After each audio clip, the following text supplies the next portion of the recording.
Hey, I just finished reading First Enoch, and I really want to talk about it. So do you want to have that conversation?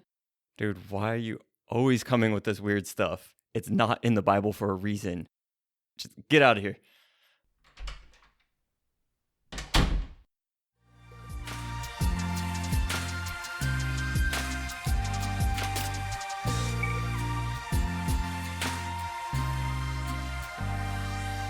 All right, welcome to your Church Friends podcast. I'm Chris. I'm Yurdich. It's been a long time since we've done this. Been a long time coming. And based off that intro, this is your Church Friends After Dark. After hours. Yeah, after dark. After hours, whatever it is. Late at night. Yeah, we're recording again super late. Yeah, because it's been so long, because you've been off on your travels. Yeah, I've seen the world. Yeah. The only amount of the world that matters to Americans, which is you've seen our country. Oh, I went to Canada. Oh, yeah. That was all about that. Mm-hmm. Our few Canadian listeners, I just made them stop listening. Montreal is beautiful. Yeah, so They're back in. Yeah, they're back in Montreal. The syrup is delicious. Yeah. I didn't have any syrup. Why not? I don't like syrup. It's not my thing. I But Justine had a lot of maple stuff while we were there, and we bought souvenirs. So love syrup. yeah, that's nasty. Syrup is fantastic. Like I'll Drown your pancakes. drown my as a child, and since being a child, I will pick up my plate and lick the plate to get the syrup off. I love syrup. I'm pretty sure, like I've shared this before, I'm gonna end up diabetic. Like Probably, with the amount of cotton yeah. candy. Oh, from Vermont, Mm. Rose brought me back a maple syrup cotton candy. That's fantastic. I saw it. I was gonna get you some. I'm You just putting should it out have. there, but I was very afraid because we still had like 15 days of traveling before we made it back home. And I was like, I don't know, like if we get there and it's no longer cotton candy and it's just like mushed. So It's all right. Delilah brought me back some. yeah, I figured your wife did. So But yeah, you were on your travels. to bring back our Canadian listeners. And I say listener, there might be listeners, but Canadian listener. I love Canada because Canada still has Toys R Us. What? Yeah, we were driving into Montreal from Vermont, and a lot of it is just fields and like farmlands. And then we got into like the city, and there it was, and I was like, "What is that?" And Remy yelled out, "Dad, it's Toys R Us!" Because when she was little, they still had them locally, but Reed had never seen a Toys R Us, and he was like, "What's this?" And then we went inside, and he was like, "Oh my gosh!" His eyes got all huge. He was like, "Dad, there's toys everywhere," and he was just so excited. So we thought about moving to Montreal There you go. just for the Toys R Us. But then the 15% taxes that they charge on everything was like, yeah, we'll just stay in California. Do you know how much tax is in California? No, but it's on everything. Like everything you buy, there's a tax. That's what sales tax is, Chris. I know, but like some stuff here, we don't have that on. It's only food. Yeah, that it was on everything, food as well. You're like, I gotta eat, bro. Yeah, it was like expensive, but I was just laughing when you were talking about you found one up north, because just over the past however many years with all the political upset, and you got it from both sides, that people were like, if this happens, I'm moving to Canada. Yeah, and it's yeah, like, yeah. Jeffrey did it. Yeah, he did. That giraffe went up north. He's He's like, I am done with America. He's tired of the American bullcrap. He was like, I'm going up north. He's the only one that did. Maple leaves and syrup. That was for him. That's funny. All right, we should get into this episode. But yeah, I'm back. We've not sat at these chairs facing each other for like a month. So that's good why luck, everyone. I was going to say, like, we've had about an hour of trying to get used to talking to each other, which means that I'm all spent. So we'll see what happens next. Yeah, so I'll start off with this. We actually got actually'd. So actually, it is basically we said something and somebody with maybe more knowledge came in and said, actually, Yeah. let me give you some more knowledge there. Yeah, someone smarter. Our friend Jack. Jack is smart. Jack is smart, and if you don't know who Jack is, go back and listen to our Rethinking the Bible with Jack episode, and then you'll understand. So this is on our episode that I titled Monsters, Guardians, and the Wild Ride of the Third Parable, which I think that's the first time you heard that that's what I titled. It's a great that title. episode.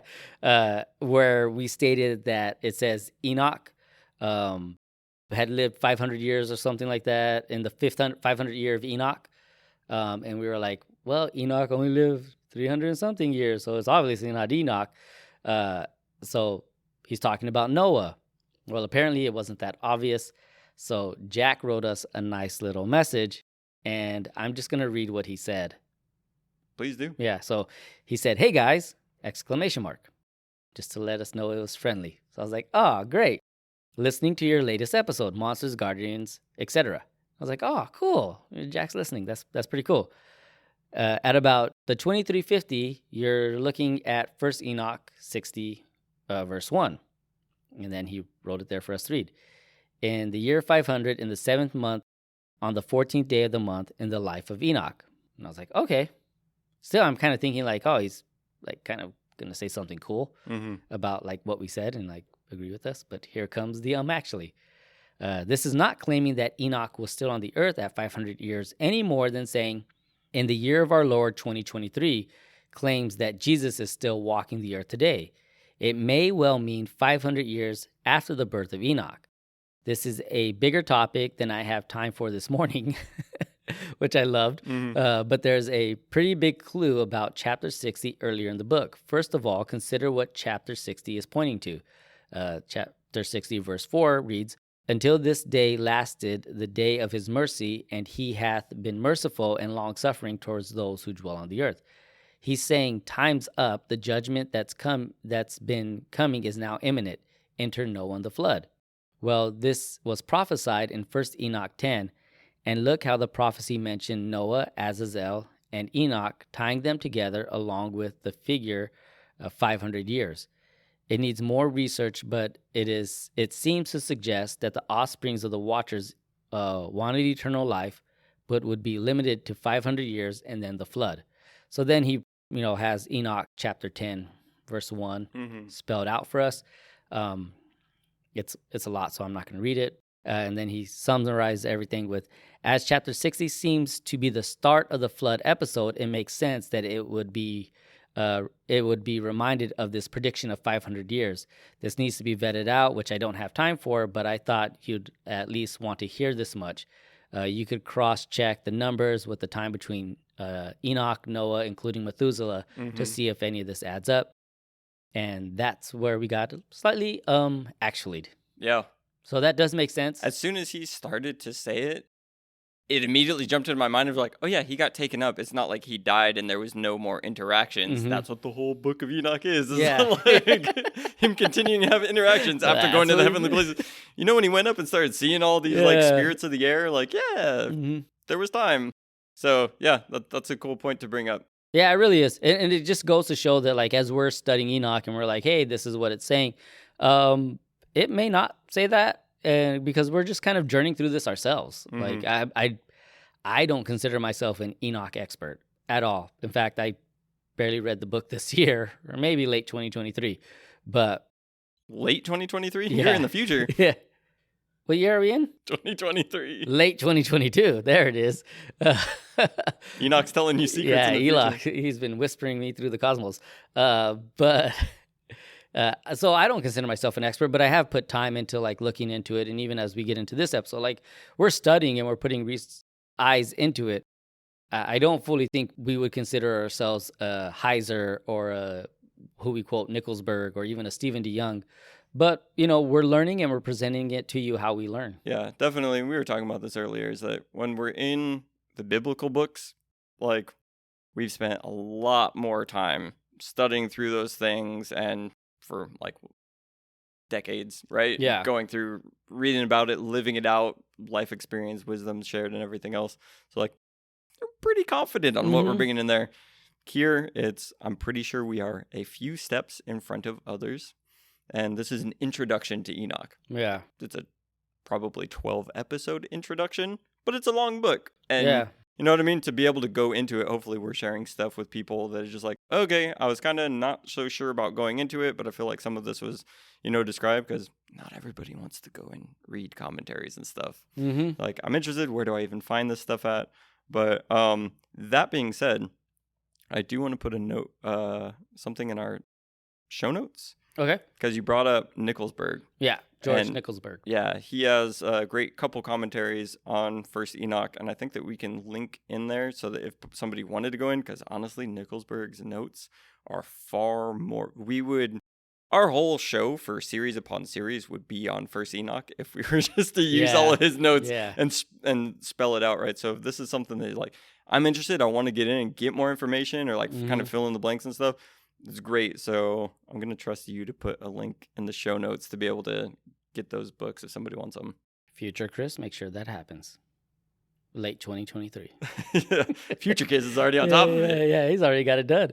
There's that. There's Heiser's 2 commentaries. Unfortunately, he wasn't able to finish the last portions of Enoch Before he passed. But yeah, those have been we'll put good. links to all of it then. Yeah, those have been good resources for me. I found some articles by Stephen D. Young, and they're like just simple articles. You could read through them, but then also like he sometimes uses fancy words, and because it's also orthodox, there's other words in there that you might be confused in, like, what does this mean? Yeah. A simple Google search will help you out there. Isn't it great that we're 11 episodes deep? Like, hey, here's some resources. Hey, stop listening to us and go, read that stuff. No, Honestly, if somebody's made it 11 episodes, then they're probably the type of people that would want to know a bit more. Yeah. Speaking of knowing a bit more, let's learn some more. Let's get into this, because this episode, we're aiming to cover chapters 91 through 105. So after we just had that super long intro. Oh, man, yeah. You're still confident? We're aiming for 91 through 93. No, I think we can get to some of it. For me, a lot of it, especially 94 to 105, is a lot of stuff that we've already kind of hit with Enoch. So I feel like it might get slightly repetitive. But this section is called the Epistle of Enoch, or Enoch's Testament. The epistle, usually in the New Testament, refers to like letters, but that like Paul's letter, James, the John letters, and then both the Peters. But here it's not a letter, but rather a record of Enoch's parting words to his son Methuselah and his extended family. So it's not necessarily an epistle how we would see it in the New Testament, but it still is. This section describes the blessings of the righteousness and the woes of the sinners. And so the woes are pretty interesting. I counted just from the translation I have, and there was roughly about 29. Whoa. Yeah. I was waiting for it. And so there's about 29 in this section alone, give or take. I say roughly because depending on translation, there might be a few more in there. And also I was counting it like at 11 o'clock last night, maybe midnight. So I may have missed a few. Enoch appeals to the righteous to remain steadfast before judgment occurs. And then different from the woes, there are exhortations. So there's like, hey, keep it up, encouragements, in other words. So there's 95:3 where he says, fear not, 96:1, be hopeful, 96:3, fear not again, 97:1, take courage. And then there's another, fear not, take courage, do not grieve, fear not. That's in 102 to 103. 104 has take courage, and then 104 again is fear not. And we'll get into why he's mentioning those as we get into it. But so there's a lot of woes, and then there's a lot of also like, hey, for the righteous people going through this time right now, fear not, be hopeful, Right. Which is an important part of tribulation or tough times, is having those reminders. And that's where you say that this really is echoing back to a lot of stuff that we've already covered in Enoch, which when we're getting into this section, this is considered book 5. So we've talked about this being an assembling of different books. So like now this is book 5, final book, right? As far as what's getting assembled here. And there's been a lot. I know that we covered a lot of that when it came to the judgment. Really, it's just like, hey, this part's really good for you righteous. And that's how it leads off the section. And then it just goes into this whole thing of like, so the unrighteous, here's how they're going to get judged. And just really that thing of judgment, of God coming in and setting things right, how much that is, I mean, it's his righteousness, right? It's him coming in and doing that for everybody that has stayed aligned with him. So we are getting more of that with some different details. As you said, you've got this cool thing of weeks. Do you want to break down some of those weeks? So there's the apocalypse of weeks. Yeah. Yeah, that's pretty cool. So it's 10 weeks. I don't know why I put only a 5 up to you. Oh, my other hand was holding my chapstick. I didn't catch it. Oh, I could have just kept going. which wickedness will prevail on the earth, and after those weeks, the righteous will prevail forever. And it's a very similar pattern we see in Revelation. There's a lot of stuff in here that is very reminiscent of Revelation. It really is. And before we jump into it, I just want to have two more notes on it. This portion was probably written about 150 BC. And I think that's important because where these books were written, and I read somewhere where this portion of Enoch was like independent on its own for a long time and was looked at as an independent source before it was thrown into like the whole collection. When we get into it, you could really see New Testament. Mm-hmm.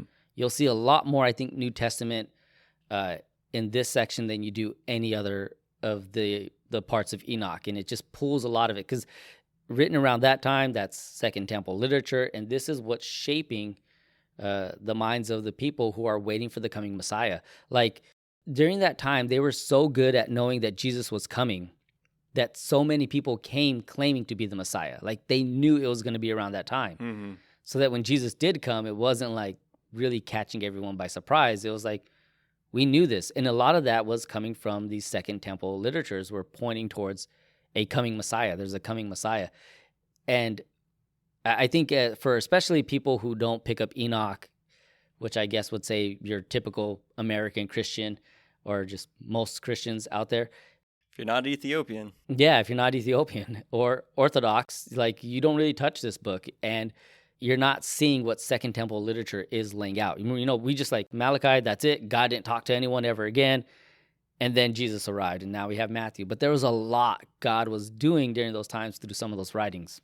Yeah, I like that perspective that you give because it is showing we have what is within the canon, right? Mm-hmm. And from within the canon where we have that ending and then moving forward, and people are expecting based off of the prophecies that they already have, and they're like, oh, it's coming up.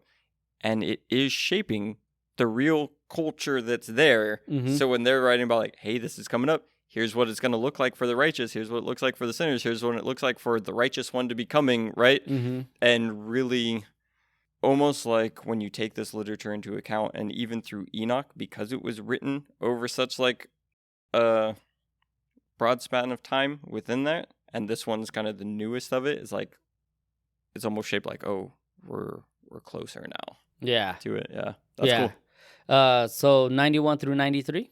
Yeah, let's go for it. There's some problems with this, though, because apparently the placement order, so like it's a little thrown off. You start reading chapter 91, and all of a sudden you're like, weeks 8 through 10. And you're like, wait, what happened weeks 1 through 7? Well, that's in chapter 93. So there's some issues about like the placement, and I think I read where they were like believing like something got misplaced when they were doing it, so they just kind of left it that way. But the general consensus of the order of the original text is 91, 1 through 10, then verses 18 through 19, and 92, 1 through 93, 10, then back to 91, 11 through 17, and then finally 93, 11 through 14. So if you read it the way I just broke it down, it actually does make a lot more sense and flows. It's almost like, cool, you have your Bible, then you have your chronological Bible. Mm-hmm. It's like, let's put it in order, which is interesting because I said, oh yeah, book 5 starts with chapter 91, Mm-hmm. but then you get in chapter 92 and it says book 5 was written by Enoch after you've already been partway through 91, and 91 starts with like 8, 9, and 10, right? So just like, it's a little jumbled around. Yeah, and I was telling this to Justine when we were walking today, and she was like Jeremiah, like the book of Jeremiah, like you do need to know which king was around during that time because it's a little kind of bounces around as well. And I was like, yeah, so... All right, Chris, be our guide. It's not unbiblical. All right, here we go. I kind of want to touch in some of the verses for 1 through 10. Yeah, go for it. 3 and 4 was really cool. Let me see if I could pull my book up without it clanking onto anything, or if you got it in front of you. Yeah. So 91, 3 and 4? Yeah. So then he, Enoch, spoke to all of them, children of righteousness, and said, hear, all you children of Enoch, the talk of your father, and listen to my voice in uprightness. For I exhort you, my beloved, and say to you, love uprightness, and it alone. Do not draw near uprightness with any ambivalent attitude, and neither associate with hypocrites, but walk in righteousness, my children, and it shall lead you in the good paths, and righteousness shall be your friend. You said 5 as well? No, that was it. Okay. Which was interesting because yours said ambivalent, and my translation had double-hearted or double heart. And when I thought of that, I instantly thought of James, And he was like, don't be double-minded. Yep. And I was like, oh, okay, I kind of get what's going on here. But then I was looking at like, okay, where does it say double heart in the Bible? And I found it in Psalms chapter 12, verse 2. So the ESV says, everyone utters lies to his neighbors with flattering lips and a double heart they speak. And I was like, okay, I'm kind of understanding what a double heart means. Then I looked at the NIV translation of that verse, and it said, everyone lies to their neighbor, they flatter with their lips, but harbor deception in their heart. And then I looked at the net translation that said, people lie to one another, they flatter and they deceive. So then it really opened up my mind to like, double-minded is kind of more like on the fence about things. You're kind of teetering back and forth. But this is more like stay away from people who are lying, deceptive, who might be wanting to twist things. Yeah, I just real quick looked up ambivalent. So it's saying having mixed feelings or opinions about something or someone. So it's that mixture, right? And you do get that to where when there's a mixture coming in, especially in thoughts, opinions, convictions, towards, and he's saying, look, stick to righteousness. Yeah. Like have integrity here. Don't go with the wicked. Don't whatever. Because it is a thing of integrity towards like, if you start to break it a little bit, if you start to bring in, well, maybe this is okay, or maybe this, whatever, it's just like, nope, you mixed it. And what would our Lord say? A little leaven leavens the whole lump. Yeah. So, yeah, don't be mixed in with the mixed up people. Yeah. That was cool. That was pretty cool. That was good. So, yeah, that was there. I really like that part. And it just kind of made that stark warning seem bigger. Then the idea about righteousness will guide you on a good path and be your companion was kind of in there as well. And to me, it's like righteousness is almost personified. Like it will guide you. And I just kind of picture like a father taking a kid by the hand and leading them through things. So during our travel, sorry if you live in Pennsylvania, especially Philadelphia. But Thought you were just going to end the sentence. Sorry if you live there. Pennsylvania was probably like the most roughest downtown we'd been in. And it was, a lot of homeless people, a lot of just sketchiness going on around. And you're from LA. Yeah, right. And I was like, I thought like New York, we'd have to be worried about New York from everything you hear on TV, that it was pretty bad there, or Chicago. Both of those areas were very beautiful and fun to be in. But Pennsylvania, I was like grabbing the kids and guiding them through. Like I was keeping my eye watching on everything, like making sure and maybe it was just our GPS took us down the wrong street to walk down. We were walking from like this area to the Liberty Bell. But it just seemed like, oh my gosh, there's a lot of things that could happen bad here. So I'm holding them, but we're keeping a close eye and we're guiding them through to get to the place we want to go to safely. So that really kind of spoke a lot to me when I just read that. Like, it'll guide you on the good path. It will be your companion. Like, there's something actually guiding you. Yeah, and with us knowing the rest of the story, we would say someone, right? Yeah, Because you're talking about personified, but yeah, we have the Holy Spirit coming and having that role. It just made me think like, cool, so in that example, you are being the righteous, right? Righteousness, and holding the kids, and even Enoch saying, hey, listen, my kids, like, be stuck with righteousness. But then there is the thing of like, I don't know if it would be Reed or Remy. For some reason, I feel like it would be Remy, which is like, I'll make a break for it real quick. Yeah. Yeah. But isn't that so like us? Hey, listen, like righteousness will hold you, but you got to actually stick to that. Yeah, and you got to follow. Yeah. Don't be ambivalent. Like, oh, should I stay with my dad or should I go with this homeless person?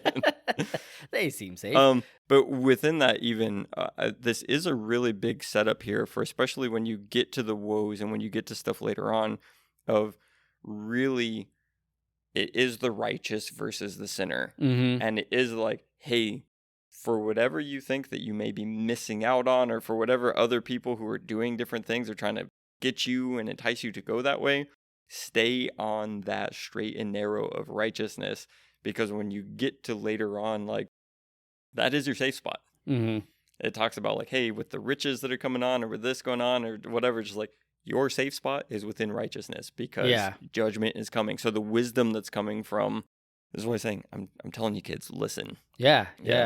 Verse 10 is interesting. You want to read that one? Yeah, I found this one was interesting too.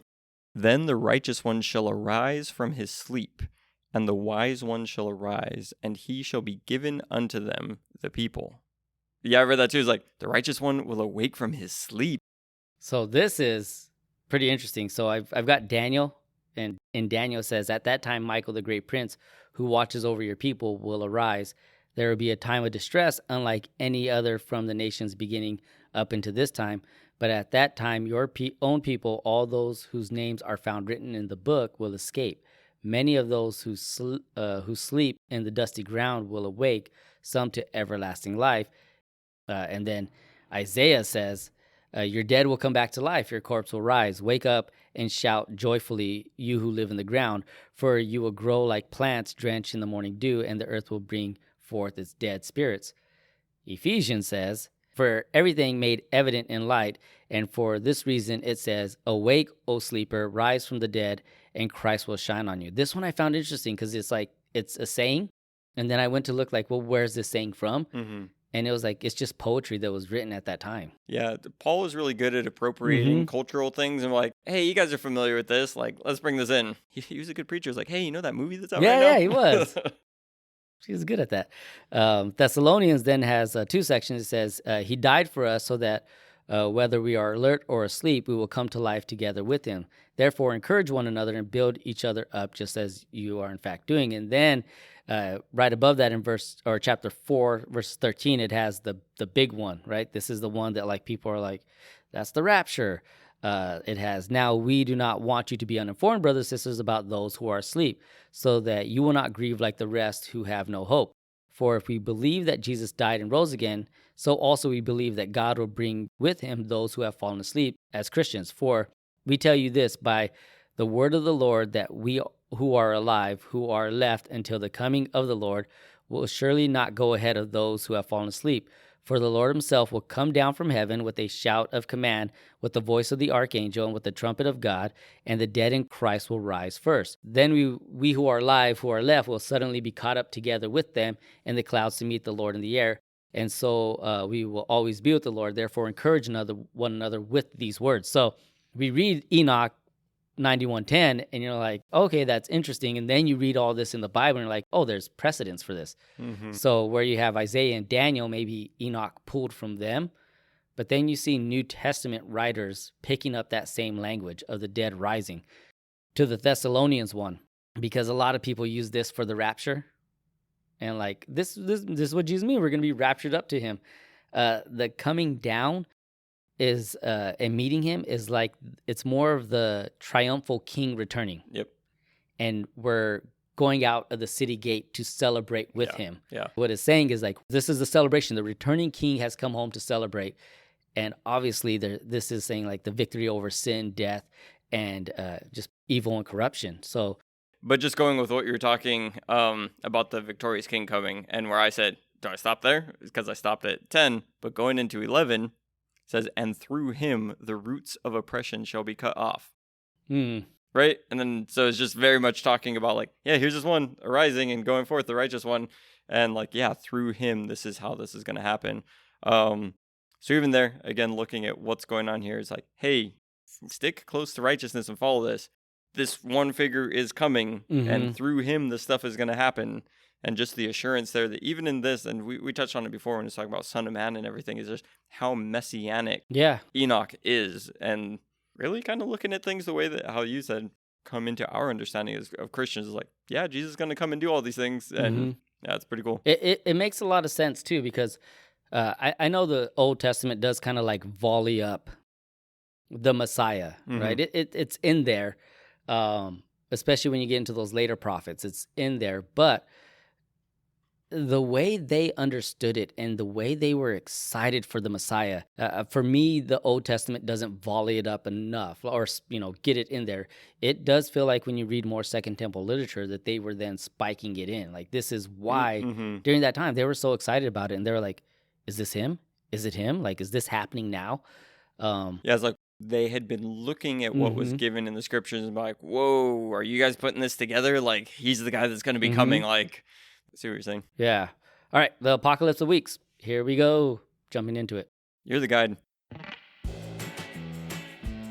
Ha, the dude here. You ever have those gnarly visions and dreams that leave you scratching your head, wondering if they're straight from the big guy upstairs? Well, hang loose, bro. The Heavenly Hearing Aids got your back with the Rad Vision and Dreams Edition. just slap the hearing aid in your ear, dial in the God frequency, and hit up Gabriel's assistance. Boom! Suddenly those trippy visions and dreams become crystal clear, straight from the man upstairs and his heavenly crew. Imagine shredding in your dreams, catching waves of end-time vibes, spotting a mega tree or 7 towering mountains, witnessing epic angel battles, or even crushing through heavenly portals. When you wake up, the heavenly hearing aid would drop the knowledge bomb, giving you the lowdown on what those dreams and visions really mean. No more guessing, my dudes. And check this out, bro. It's not just about heavenly stuff. The heavenly hearing aid will also let you know if it's legit from God or just a funky side effect from those late night chili cheese fries. Say goodbye to confusion, my dude, and let the heavenly hearing aid be your ultimate guide. Don't sleep on this, bro. Grab your very own heavenly hearing aid from all rad retail spots out there. The heavenly hearing aid, helping you hear what's up in the heavens and getting you stoked on what the man upstairs is saying to you. All right, cool. They are a summary of human history from creation to the last judgment. Enoch claims to have, and this I didn't really put together. I actually read this in a commentary. I think it was the Nickelsburg one, that Enoch claims to have copied from the heavenly tablets at the end of his tour in the cosmos.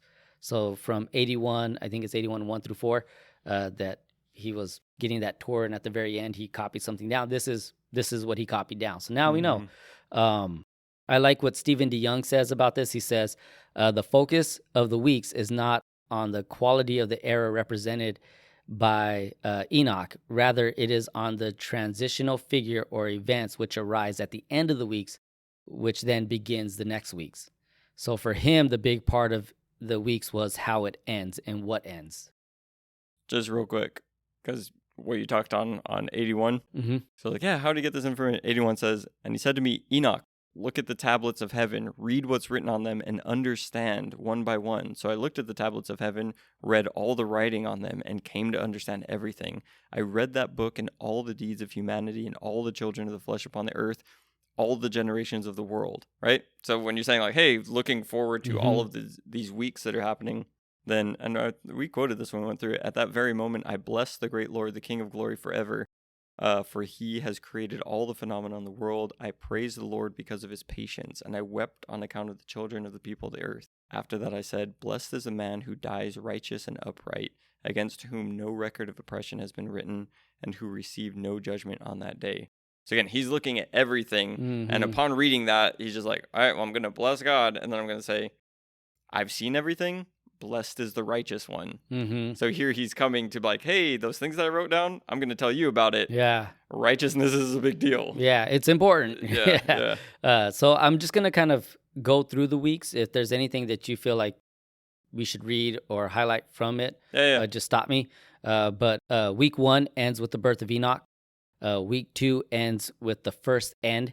That's the flood of Noah in that time. And it says a man will be saved. So that's Noah and his family. And then to spring up here, it mentions to spring up, like the violence was springing up. That suggests that evil here is thought of as a plant, kind of the counterpart of the righteous plant that we'll get to in the next week. Not in next week's episode, but in the next Apocalypse week. And that also kind of goes with Matthew 7, 17 through 20. Jesus says, in the same way, every good tree bears good fruit, but bad tree bears bad fruit. A good tree is not able to bear bad fruit, nor a bad tree bear good fruit. Every tree that does not bear good fruit is cut down, thrown into the fire, so then you'll recognize them by their fruit. And we've kind of touched on this at the beginning, that Matthew does pull a little more from Enoch or vice versa or something like that. But yeah, you can see it right there that, Jesus is kind of the same thing, that evil is a plant as well, which does make sense when he talks about the weeds. Weeds, in most senses, are evil when they're growing in things that you don't want them to grow into. Yeah, Jesus would say in the parable, right, that the weeds come in and choke out the plant that's trying to grow. Yeah. So then week 3 ends with the call of Abraham, and he's a plant of righteousness that grows and blossoms forever. Another note for this is that in Jubilees and the Apocalypse of Abraham, Abraham's call in involved him turning from paganism and specifically idolatry. Yeah, I thought this was interesting too. It said in a post-flood time marked by violence, Abraham is chosen to begin the process of instilling in the world the righteousness that had been lost with the departure of Enoch at the end of the first week. So here we're seeing that this new plant of righteousness will grow, and it's out of the paganism and idolatry. Abraham's putting that aside and following God and planting those seeds. Yeah, and you have Abraham. I don't know if your translations say, and after him, one other shall emerge. Oh, I don't know. Yeah. Yeah, and which they tend to look at as being Isaac. Right. Yeah. Yeah. So because he was like the promised son, right? Mhm. So you're having that carrying on. Week 4 ends with the giving of the Torah as a result of visions. It says in there, the holy and righteous will be seen, and this could be the appearance of God to Moses on the mountain. Week 5 ends with the temple being built. Week 6, Israel falls into apostasy. A man sends to heaven, so Elijah. And then it ends with the temple being burned to the ground and Israel being scattered into exile. Then we get into week 7. And all this is in chapter 93. This is the period when the book of Enoch was compiled. And then it ends with the Messiah appearing. And I like this. Stephen DeYoung wrote in his article, there are 2 primary effects of this coming Messiah for the coming week. First, the nations give up their idols, and the gods of the nations are cast down and hurled into the fire of eternal punishment. And he sources 1 Enoch 91:9. And it also represents the beginning of the resurrection of the dead who upon their resurrection receive wisdom. And that's verse 10, what we've already covered right there. Week 8, the age of righteousness. This is described as a period of spiritual warfare. It's a battle against sin. Actually, I think I have that open. I kind of want to read it because it was pretty cool. After that, there will be another, the 8th week, that of righteousness. And it specifically says that of righteousness. And a sword will be given to it, and the righteous judgment may be executed on the oppressors, and sinners will be delivered into the hands of the righteous. So you could see this spiritual battle is going on, and it's a battle against sin, and it ends with those who practice righteousness receive houses within the house of the great King in glory. So even Jesus was like, in my Father's house there are many rooms. You could see like there's pieces of this everywhere. Wait, real quick. Week 8, I like how mine ends it out. It says, a house shall be built for the great King in glory forevermore. Yeah. That's all I was saying. Just going along. I just like the way that things are worded sometimes. Yeah, it really is. I also enjoyed that imagery of it because it's familiar language. That's what I was really noticing in this section. I don't think I said it on the recording. I think I did it when we were talking. But this part of Enoch was quite possibly my favorite because this language is very familiar. It's not like the visions, the astronomical stuff. It's just portals and sun moving. I'm like, what are you talking about? Like, I think when I got to that part of Enoch, I was like, yeah, I know why this isn't in the Bible. And then I got to this part and I was like, Enoch is like the first one to release like the Sky app. Yeah. Yeah. So I was like, I don't know. And then now I'm like, oh, this portion was like, wait, this is familiar verbiage here. Yeah, bringing that part that I read, though, the house shall be built for the great King in glory forevermore, because you got coming to Solomon, right? Mm-hmm. Solomon was the one who built the temple, right? The house for God. And he's like, no. Here's how the house is being built for the great King, like through this part. So I think what's important here is knowing that this was Second Temple. When they came back and built that temple again, and they were like, we did it again. And God's like, yeah, that's not what I was talking about, guys. And then Jesus coming along saying he is the temple. And, then even this kind of more of a heavenly temple, you can see that there is a difference in the language. So, yeah. Week 9, the entire earth will be judged and sin will be put away forever. So earth passes away and is reborn. Week 10, the heavens are judged. So now these are the watchers and the other rebellious powers in heaven. So then heaven passes away and is replaced with a new heaven. So that's the weeks in a nutshell. Yeah, that distinction between 9th and 10th, right? To where like, all right, judging the earth, judging the heavens.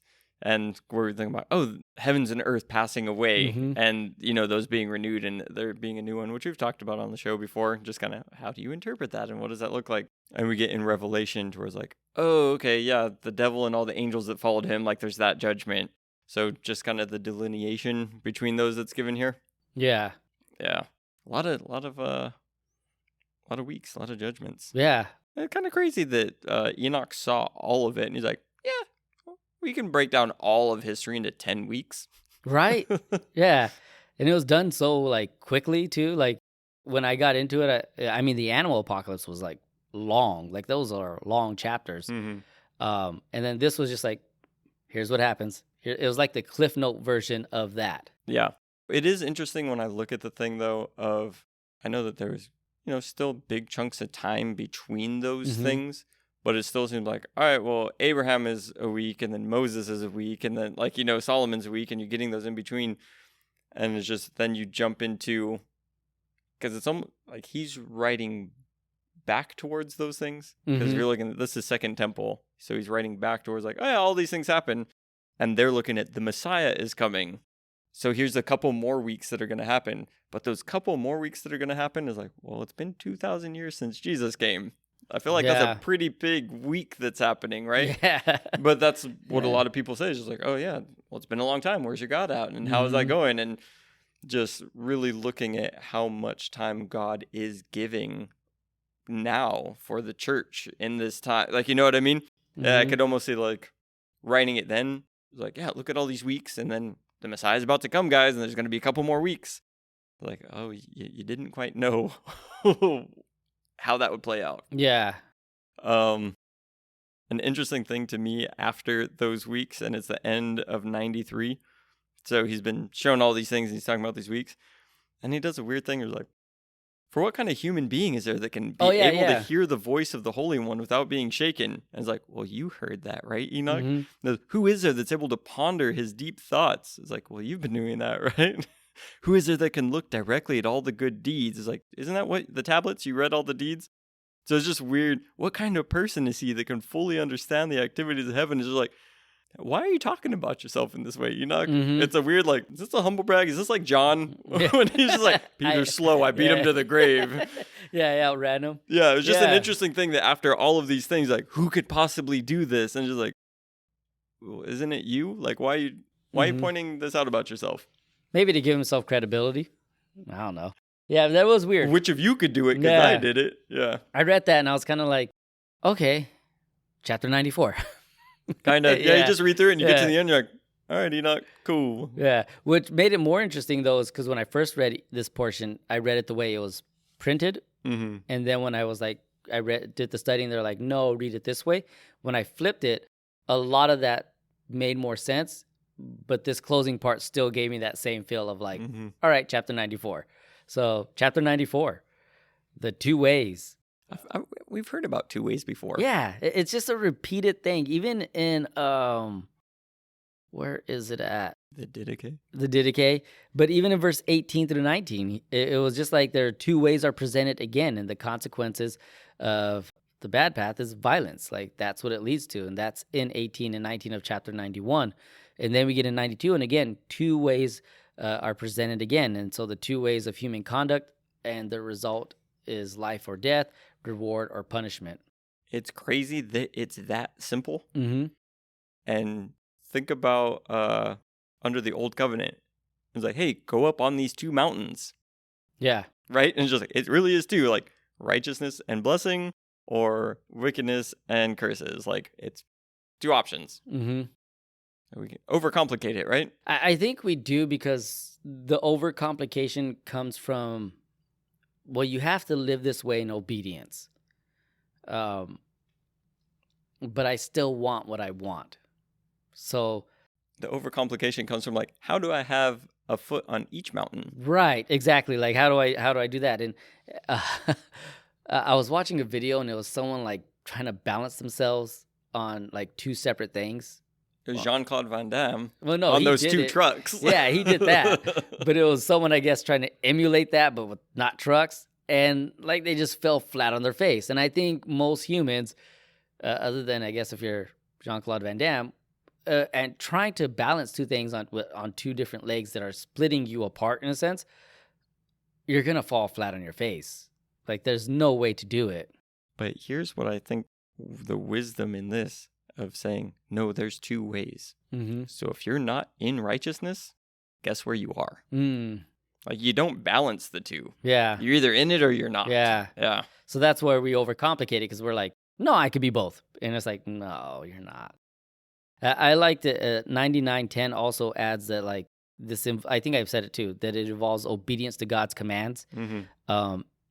And then that it also involves the way of righteousness also involves a faithful trust in God, that he will vindicate you in spite of the presence of oppression. And that's, I pulled that from 95.3. And I really like those two ideas together, because when we think sometimes of righteousness and going on that way, it's like, yeah, obedience, right? Like, I've got to be obedient. Mm-hmm. But a lot of times, trusting God that he will vindicate us isn't part of that obedience, especially in the face of like oppression. And we saw that in the pandemic, that in the face of oppression, the church kind of didn't seem to make the right calls. It's almost like we rallied against it to like fight back. Like, we're going to open up whether you tell us or not, and rallied in all these cases. And for whatever decision people felt like they were being led to, I guess the idea is, where were we trusting God to vindicate us, right? Like, this is what this is saying. It's a hard thing to understand when it's God will vindicate you. Do you defend yourself? Instincts tells me yes. Protect me, protect my family. But God's saying, I'll protect you. I'll protect your family. And in the face of real oppression, in the face of real tribulation, like Enoch's warning Methuselah and his sons, and they're going to live through a time that's very different, that's very violent, very selfish. And even Jesus is like, when are the last days going to be like? They're going to be like the days of Noah, right? So we're going to be living through this time. How are we going to do this? How are we going to completely trust God? And part of walking in righteousness, I saw this as like, yeah, I just got to trust God. I'm going to side note that, because you were talking about oppression. As like, I feel like we have brothers and sisters in countries where there is very real oppression, like at the cost of their life. And at least in America, it's like during COVID, the government was like, hey, y'all Christians, you can still be Christian. Yeah. We're not singling you out. Like, as a matter of fact, everybody is going into this lockdown mode. You know, except the people that we're choosing that don't need to. And maybe some of them are governors and their businesses, but that's beyond the point. But, you know, it's like Christians weren't being singled out to be oppressed. This was more of just a government being a government and overstepping bounds, in my opinion. Like, and it's just like, that was just to everybody. It wasn't like, I'm being oppressed for being a Christian, they're not letting me do the thing. It's like, they're not letting anybody do the thing. But they're also not coming after you because you're a Christian. Like, yes, you weren't allowed to go meet in your church building. Is that going to stop you as the church? Because as far as I'm concerned, like, haven't we always said that the church isn't the building? And what kind of oppression was coming to you and the other Christians that you continued to be the church with? I don't think that the government was coming after you in those ways. So that thing of oppression is just like, yeah, just generally maybe general government, like overstepping stuff. But I don't know. We have some friends who are from overseas, and they're looking at their pastors being kidnapped and like all kinds of stuff happening. He's like, yeah, we should think about that. But yeah, I'm with you on that point. But in that, when you kind of how you were putting it out, Enoch here in verse 2, he's saying, to certain persons the way of injustice and death shall be revealed as soon as they're born. So kind of like, hey, these people are going to be born with the knowledge of what these things are. And they shall keep themselves at a distance from those ways and would not follow them. Now to you, those righteous ones, I say, do not walk in the evil way or in the way of death. Do not draw near to them, lest you be destroyed. But seek for yourselves and choose righteousness and the elect life. Walk in the way of peace, so that you shall have life and be worthy. Hold fast my words in the thoughts of your hearts, and let them not be erased from your hearts. For I do know that sinners will counsel the people to perform evil craft, and every place will welcome it, and every advice of the sinners may not diminish. So kind of how you were saying, like, hey, we walk through the situation, and Enoch is saying, hey, the way of righteousness is going to be made known to people, and what sin looks like and what unrighteousness looks like, and they are going to keep themselves at a distance from those things. Right? It's like, okay, we see what the world is doing, we see what their advice is, we see what's going on there. We're just going to keep a distance from that. And yeah, going through COVID as well as many other things is like, oh no, we all jumped right in that same thing with people, you know? Yeah. Like we're in all the same conversations, we're talking about it in all the same ways, and all that's happening is just like, really? No one saw to like sidestep that, to keep a distance from that, and just like, oh, okay, something like, I don't know. We're all battling for toilet paper. I have a bidet. I guess Murdoch was not battling for toilet paper. That's walking in the way of wisdom. That's walking in the way of wisdom. He was separating himself. The path of violence, iniquity, and evil does lead to death and destruction. And then we really see a lot of that in chapters 94 through 102. There's just that huge chunk this is again where I mentioned the woes. These just pop in through there. And there's so many of them. It's a lot. It is. Enoch's warning to them is just a simple, do not be misled by evil practices of the world you live in. And I really feel like kind of what you're saying, like separate yourself, that portion in there.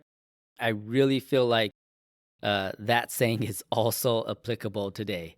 Like, do not be misled by the practices of the evil in the world today. And I feel like we can get very easily that gray line. We could just kind of jump into things and not really fully understand that, like, oh, I've now put myself in a situation that's not good for me.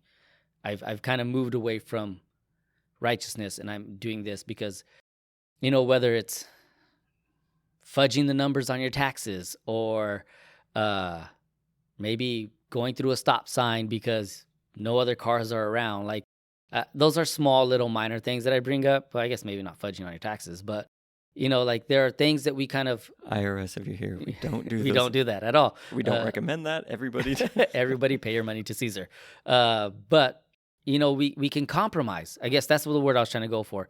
We could compromise because we see things, people doing things in the world, and think like, well, they're doing it and nothing's happening. I guess I could try and do it too. Yeah, within that, there is the thing that we need. How do I say it? When I'm reading through a lot of these woes, it's kind of how I talked about in an earlier episode, to where it's like, this is talking to those who are kind of seemingly to be in the positions of power. You know what I mean? Like getting into that first woe there that's in 94:6. Woe to those who build oppression and injustice, who lay foundations for deceit. And then it goes, woe to those who build their houses with sin. Woe to you, O rich people, for you've put trust in your wealth. And some of the other stuff, it seems like more on that bigger level of like how maybe our world would say, like some of those systemic things that got put into place of like oppressing people and whatnot. Like, I don't know. I know that me as an individual, I can like oppress people, I guess, in some ways. But when I look at some of the judgments that kind of getting talked about here, it's like, not like that though. Yeah. Like, you know what I mean? It's not like I'm working the whole system to like, oh, I have the knowledge of what these actions are going to do.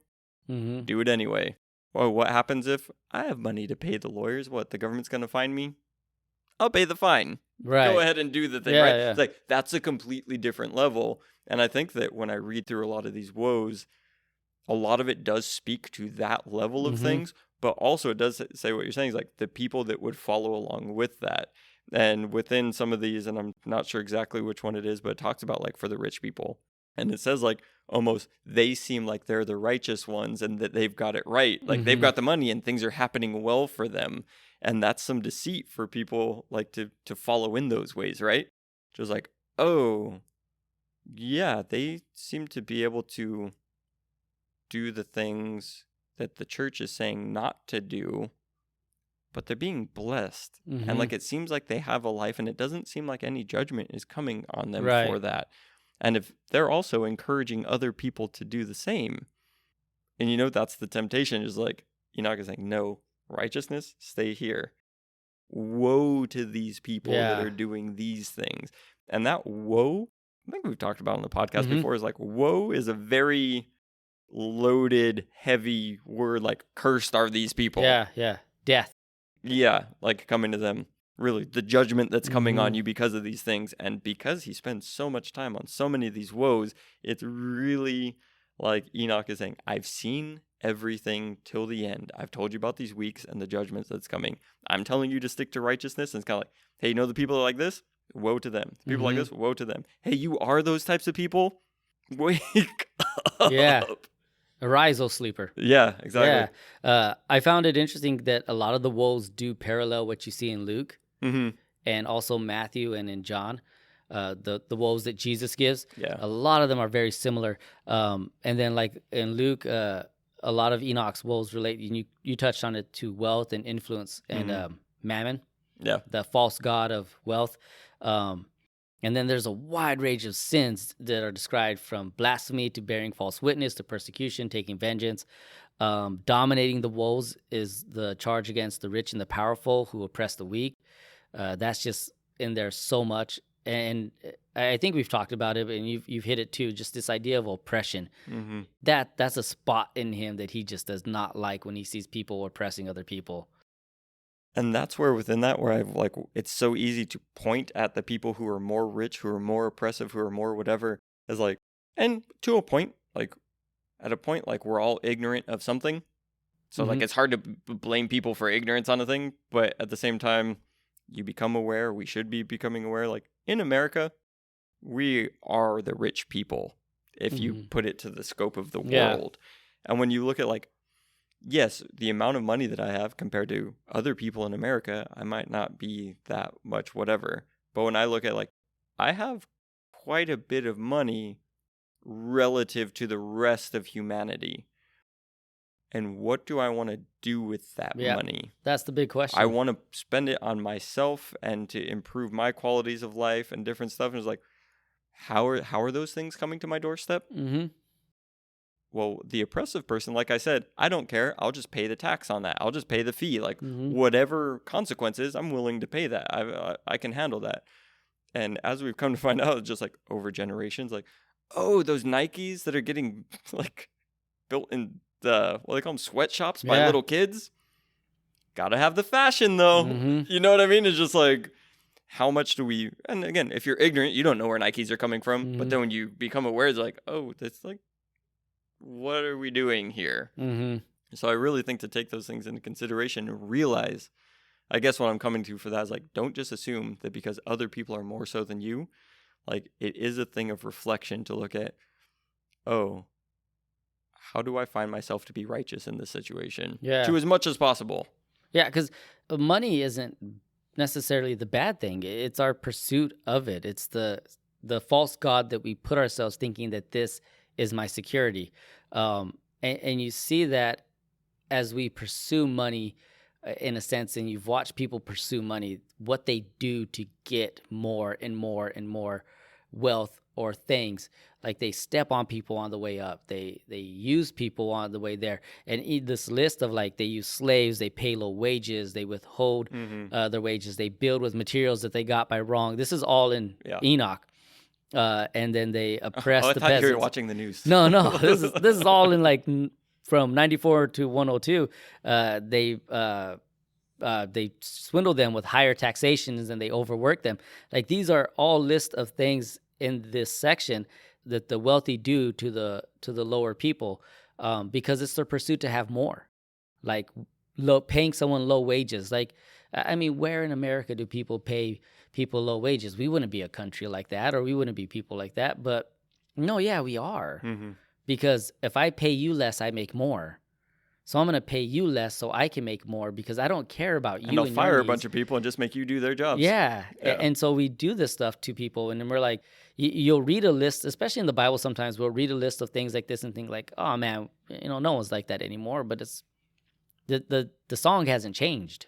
But to bring it again to the thing of like, oh, I can point to everybody else. But when I look at, and this is a thing of personal conviction, but honest vulnerability and openness before God, is that how much do we pursue for our own selves when looking at oppression? Like, well, I'm not hiring on people. I'm not paying them low wages. I'm the one receiving that. Like, however we can look at it. But when we as Christians bring in the teachings that we're supposed to have, where Jesus says, hey, care for the least of these, are we oppressing the people that we're supposed to be caring for? As Christians, we should be caring for the least of these. First within the church and then without the church, right? Outside of. So it's like God gave us the responsibility to be caring for people. Mm-hmm. And if I'm using the provision that God gave me not on caring for those people, am I not in a way oppressing those people? Mm-hmm. Not giving them like what is God given to be towards it? Like, you know what I mean? Yeah. So that's where within a lot of these woes, I definitely think it's both sides. The church, I feel, in America is really good at pointing out that, hey, you are the sinner. You Mm-hmm. need salvation. You're whatever. And we're not so good at pointing to like the, hey, like honestly, it's a lot more on the political side and a lot more one-sided the political side. There's like, hey, there's a lot of people in charge who are like really screwing us over here, right? Mm-hmm. And I think that for the church to speak truth to power and to stand up against oppression and to do it in the way that the church is supposed to be doing, I think that that's also a thing. So I'm trying to marry the two together within this conversation. But I think I've also gotten somewhat away from like, we're generalizing Enoch. Mm-hmm. Yeah. Yeah, there's some more woes. The woe to commit violence, that's 103:15. They manipulate the legal system, lying in court, rendering unfair verdicts. That's 95:6. Taking bribes, 94:7. And ignoring the pleas of those who have been wronged, 103. Okay, so I actually was talking about Enoch. Yeah, I'm not generalizing. Yeah, you were things. general. That's why I was waiting for you to get done. There's also, in addition, they parade about in fine clothing. They ignore the needs of the lowly. That's 96:4. They hoard up silver and gold, acquiring by unjust means. So, yeah, you're pretty much there. But going back to Enoch saying like, hey, when you see the ways of the wicked, you stay far away from those things. So it's just like, oh, if the wicked are ignoring the needs of the lowly, and I'm not like that. Mm-hmm. You know what I mean? That's where you can start clearly defining those things.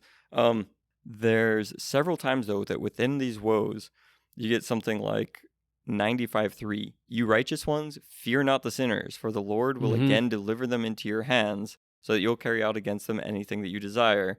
96:1. Be hopeful, you righteous ones, for the sinners shall soon perish from before your presence, and you shall be given authority upon them. 97:1. Be confident, you righteous ones, for the sinners are due for a shame. Right? So within this, it is, again, like, hey, righteous ones, don't be fearful, be confident, trust in God through this process. Like, it's not that, hey, whoa, because even though you can be knowing that people are in sin and that that's not the right thing, I do think that for righteous people, you still need the encouragement. Because it's like, okay, but what I'm seeing with my eyes, it doesn't seem like that judgment is really coming. So it's just like, hey, or it really seems like they are the ones oppressing me. So what am I supposed to do here? I'm kind of scared about it. Don't have fear, right? So I think that those reminders in there are also important to bring out, because that's what Enoch's doing amidst all the woes. It kind of goes back to what I was saying about the faith in times of like oppression. Like, you know, I'm your vengeance. I'll take care of it. It may not look like I'm doing it now, but trust me, in the long end, I'm going to, so don't take vengeance into your own. There's also, I found in there, the charge against false and deceitful teaching. And this one I thought it was interesting because it was 98:15, and then it kind of went into 99:1-2. But it talked about, let me see, do I have that open? No, I don't. Let me turn a page real quick. Woe to you who write down lying and godless words, for they write down their lies that men may hear them, and act godless towards their neighbor. Therefore they will have no peace, but would die a sudden death. But like this false teaching sometimes is embodied in books, and I thought that was pretty cool. That like sometimes they'll write it down, and just kind of relaying it to today. Like, yeah, sometimes books deceive us. You know, I remember, what was it, like a couple of years ago, probably longer than a couple of years ago now, The Secret. And Aaron was like, The Secret, and it was on Oprah, and it was like, this is the secret to happiness, and everyone's like, I found it, I'm gonna read The Secret. And all it really did was kind of wishful thinking, mind boards, and all this other stuff. And it was just like, it promoted somewhat of a good thought, but it wasn't the truth in a way to achieve those things. So I guess being careful on what we read is the warning there. Side note for any Christian who is looking for the secret and who spends time reading these books, trying to advance your life in some way, statistics say you probably have not read your Bible. Statistics say you probably haven't read it cover to cover. Statistics say that you probably don't read it often. We see that our culture comes around with these things, and it's really easy to get swept up into it. Go watch the movie, read the book, have the audiobook, be in all those conversations, and to look for the answer somewhere else outside of what God has given us. Just going to throw that out there. If you find yourself there, how does this thing go? If the shoe fits, kick it off. Like, do something about it. Oh, wait, hold on. I get to use the Stephen D. Young thing I always want to. That dog don't hunt. There it is. You know, when you're chasing after just a secret, or I guess trying to find peace anywhere outside of God, it's just not going to happen. And I kind of like the way that this portion ends it. They will have no peace, that part of the book. Because, yeah, when you're seeking after and chasing after things that isn't pushing you towards righteousness, you're not going to have peace. The dog don't hunt. There's some interesting things. Again, looking at some of this, and when you look at the Old Testament and what was historically written down, and then when you get into Revelation and some of the stuff that you see there is like, this seems pretty violent. And there is definitely a thing of like judgment coming down. And there does seem to be a lot of like, hey, people will die and be slaughtered and things. And it's like, well, no, God is good. That stuff can't happen. That won't happen. It is a thing to be thinking through as far as what goes on in our world, and things like people who live by the sword will die by the sword, and, you know, things of that nature, to where it can be pretty jarring when reading some of this stuff. It's talking about, hey, the wicked being slaughtered and things like that. And just like, well, that doesn't seem right. It's like, well, think about it. Pray about it. Don't just go, God's love. There should be no violence at all because of that. It's like, think through it a bit.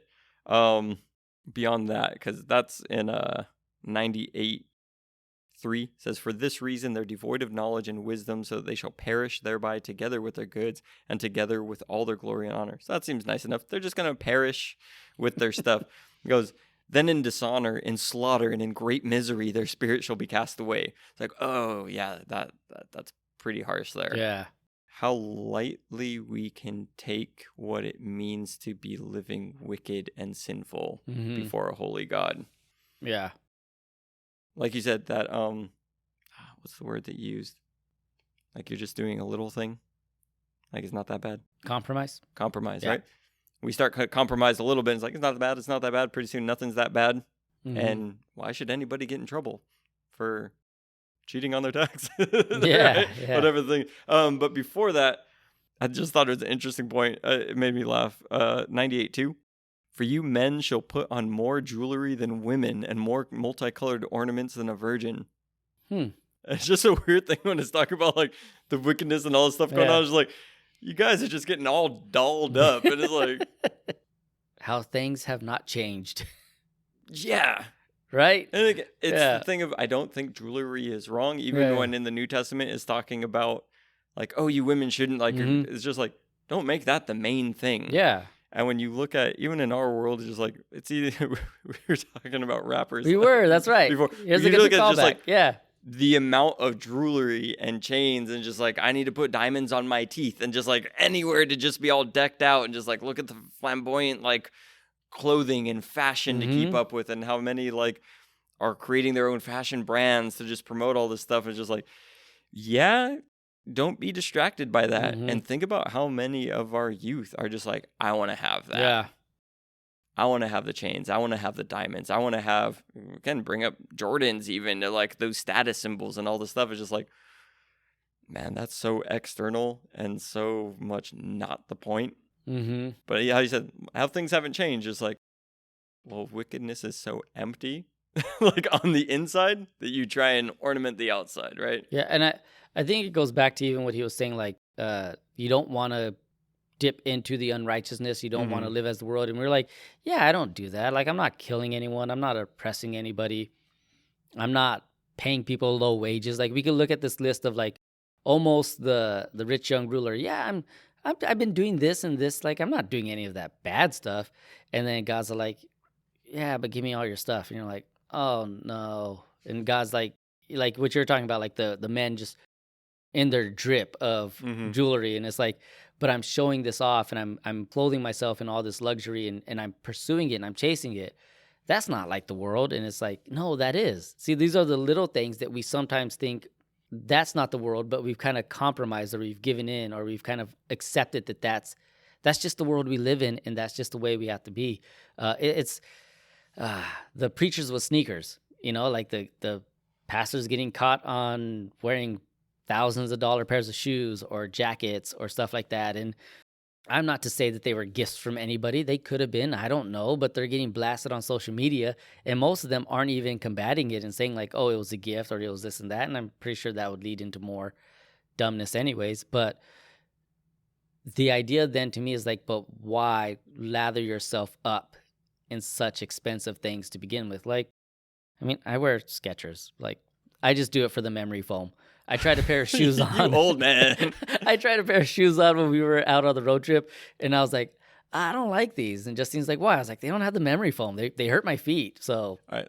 So side note on that, like I have a couple pairs of sneakers. I've got some Balenciagas and I've got some Gucci's that were gifts. And it's just like, yeah, if I wear them, whatever, just like, I don't know who looks at that and what that looks like. I hardly wear them because I'm just like, I don't know. Both of them are white. That's a mistake. Yeah.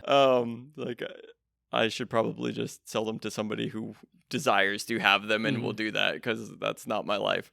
And that's what I should do, right? Because any pastor shouldn't own anything of worth. Like, sell that. Don't own anything nice. Only me, the non-pastor Christian, can own nice things that cost money. You sell it. You give your money to the poor. Wherever that lands. Yeah. Right. That was a side note, but I wanted to circle back to what you were saying before that. Oh, I remember what I was going to say. And besides that, just another side note. I kind of already said it, but just to reiterate, I want to say this is probably more applicable for younger guys, younger generation in general, I guess. But pay attention to who you are paying attention to, probably on YouTube. And I'm saying guys because I feel like there's a big thing in the younger generation of trying to look for male role models. There's a lot of them on YouTube, and like, look at what they are trying to get you to desire. Are they following the thing of Enoch here? And I'm saying the thing of Enoch because that's our topic. I would say as a Christian, Jesus, what he's talking about, right? Are these people promoting righteousness? What a righteous life looks like? Or are they saying, hey, follow me in my lifestyle because look at all of the things that I have and you can have them too. And here's how you should treat women. And here's how you do this. And just like, there's a lot of them that you can find on YouTube. There's honestly some good people you can find on YouTube as well, because everything is on there. But I find that for the young guys, the things that especially take hold is just like, I would say, woe unto those people. Like, be aware of what you're trying to emulate, because a lot of it looks nice, and it would be great to be living that life. And honestly, we live in a weird system to where it's just like, we probably don't all need to be as poor as we are, given that there's just so much money out there. Like, yeah, there's probably ways of like, you don't need to work the system in the way that you're being worked. Yeah. But you shouldn't do it in a way that is leading to unrighteousness. Yeah, it's an interesting thing too, because and maybe this is an old analogy of it, and then I'm going to read 105 verse 2 and kind of wrap up my end. But like in the 90s, rap music seemed to like talk about social justice, and I guess not all of them. Like, that's why they killed Tupac. Yeah, but it was very little about like the party or the lifestyle. It was more like, I guess maybe it's okay to admit, like one of my favorite rap songs that grew up during that time was Ice Cube's "Today Was a Good Day." Didn't have to use your AK. Yeah, exactly, right? He didn't, all this stuff. It was just like, I didn't have to live that life of oppression in a sense. Today was good. There's also other bad things that he did that he said were just good, but close your ears. Yeah. The point of it, and then like all of a sudden this wave of I guess hip hop and music changed, and it was about party, and it was about what I could accumulate and the gold and all that stuff. And it seemed like that's then what people started wanting to emulate more and aspire to more, was like, that seems better. And it's just that shift of like differences of what even a genre of music changed to once it kind of caught the eye of corporate business and the greed that like, oh, we can market this to then market people to buy things and chase after things. Because if your favorite person is wearing the expensive thing, you want the expensive thing. And I've been a part of that. I bought shoes that I probably shouldn't have as a younger kid. I have a watch that I bought because Dave Grohl has it, and it really wasn't that expensive. But I think we've all kind of fallen into that trap. And this is that warning of like, there's a compromise that sometimes you don't catch because it's just part of culture. And what Enoch's really warning us is like, watch that. Keep your eyes open. And the beauty of this is that like, we're saying Enoch because that's the book we're in. I could go to like Matthew, Mark, Luke, John, any of the Gospels. And some of the particulars on stuff, I'm like, that didn't really get talked about, but for the most part, it's following through. We'd have the same conversation if even go back to the lost books of the Bible. Yeah. Those minor prophets. Yeah, they were talking on all that stuff too. Yeah, about oppression and how you treat people, what you're going building after. your house off of stolen stuff. Yeah. So it's all there. But it's just interesting. I've really enjoyed this. Like I said, I enjoyed this section. I don't know if you got anything else before I get into 105.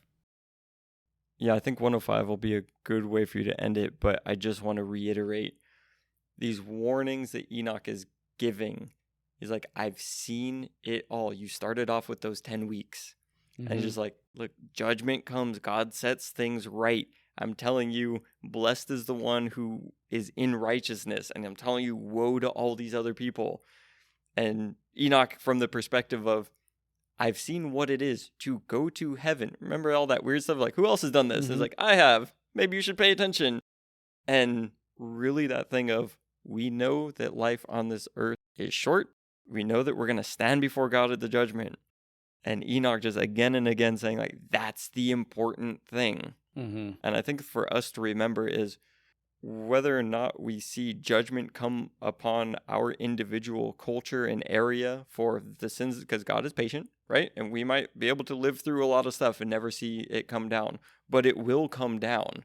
And we don't know when that will be. And it's really dangerous to be like, no, I can keep going with culture because everything's fine. Just like, you think about that cartoon character who's running, and like they're running and they keep running even when they're off the cliff. And then they realize that they're off the cliff and then they're dropping, right? And I think that that's the danger of culture. Culture is like, run with us, run with us, run with us. And it's just like, how blind you become spiritually when you're just running with culture that you don't know when you've ran out of road. Yeah. And if you've gone off the cliff and you think like, I should still be safe, is like, no, that's dumb. Yeah. That's foolishness. So whether you're seeing that kind of judgment come in your lifetime here on earth to you personally or to the culture, for sure you're going to stand before the judge. And I'm going to join with Enoch in saying, like, if you're listening to this, find righteousness. Find out what that is to walk a righteous life. Hint, it's Jesus. It's following him in his teachings. That's what it looks like to make it through this thing, is like, submit to Jesus' teachings, be obedient to them. It is the path forward. There's all of the blessings that are there. There's all the protections that are there. You'll go through trials, but even that is for your good, because it's just like God's getting all the bad stuff out. Yeah. So I just wanted to reiterate, like, that's what I see out of this whole thing, is like, there's a huge reason for it, and it's because we are going to stand before the judge. Yeah.